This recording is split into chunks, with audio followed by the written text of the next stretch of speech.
Pertama, mereka yang melakukan negosiasi dosa.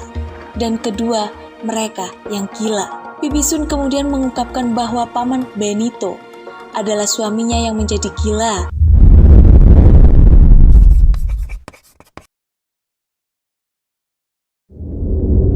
Masih di kedai Bibisun, Bibisun melanjutkan ceritanya. Orang utan selama ini hanya bisa berdiam diri, bukan karena tidak ingin melawan, tetapi karena ketakutan yang mendalam. Mereka tahu, Dewan Harta Agung selalu siap menutupi kebobrokan para anggotanya. Tapi kenapa? Hanya orang utan yang tertindas.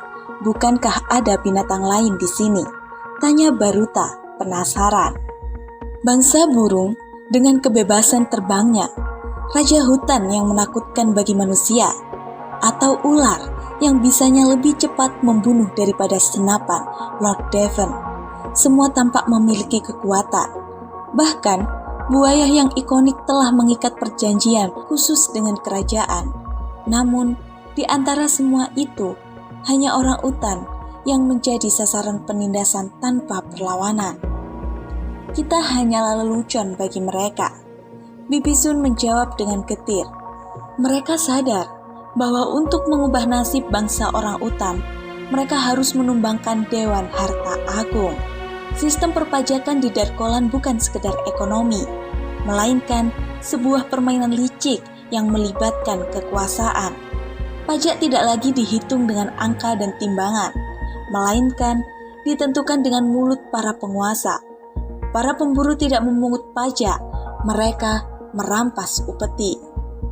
Setiap kali orang utan mencoba melawan, mereka diancam dengan senjata. Bibisun sendiri, meski terpaksa, harus melakukan negosiasi dosa untuk bertahan hidup. Sistem perpajakan di distopia teramat rumit, dan keadilan adalah ilusi.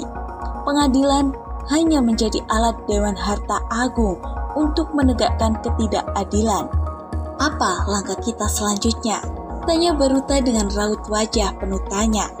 Kalian harus menggulingkan Dewan Harta Agung dan Raja jika ingin mengubah sistem ini, jawab Aiden dengan tegas.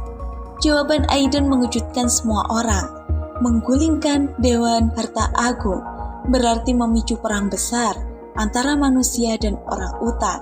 Bagi Aiden, seorang manusia, ini adalah pertaruhan yang besar. Namun, Aiden merasa telah berhutang budi pada orang utan. Selama tinggal di Darkolan, dia merasakan kenyamanan hidup yang tak terpisahkan dari kerja keras orang utan. Gaji yang besar, fasilitas mewah, semuanya berkat hasil jerih payah bangsa itu. Tanpa mereka, mungkin dia hanya seorang pengemis. Tapi, apa rencanamu?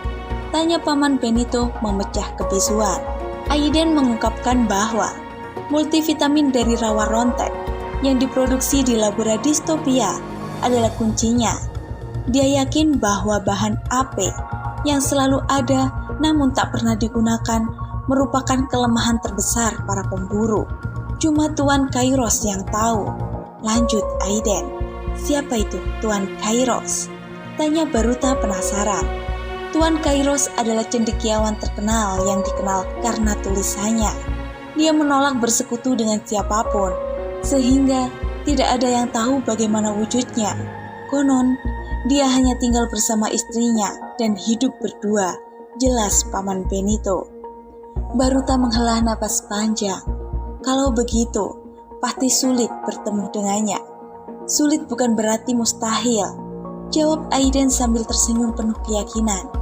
Semangat Baruta mulai bangkit. Dia tidak ingin bangsanya terus ditindas. Malam itu, mereka bersulang, menandakan tekad mereka yang bulat untuk bertempur melawan ketidakadilan.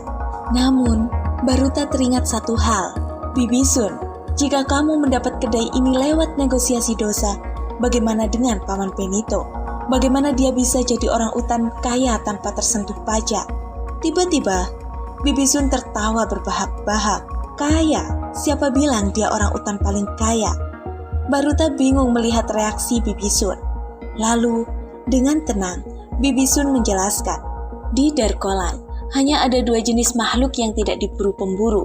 Pertama, mereka yang melakukan negosiasi dosa, dan kedua, mereka yang gila. Bibi Sun kemudian mengungkapkan bahwa Paman Benito adalah suaminya yang menjadi gila setelah dikejar target pajak oleh Baron 2 tahun lalu. Ketika hidup mereka hancur, Bibi Sun kehilangan kendali dan mengambil senapan milik pemburu, menembak Baron dengan amarah yang membara.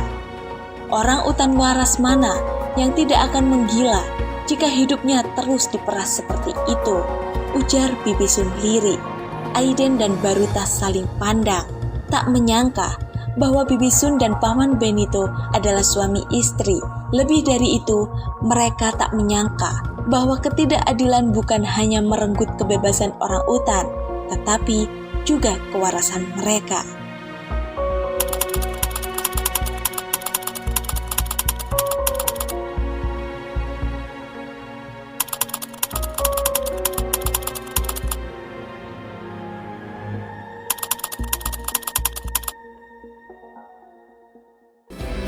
Kami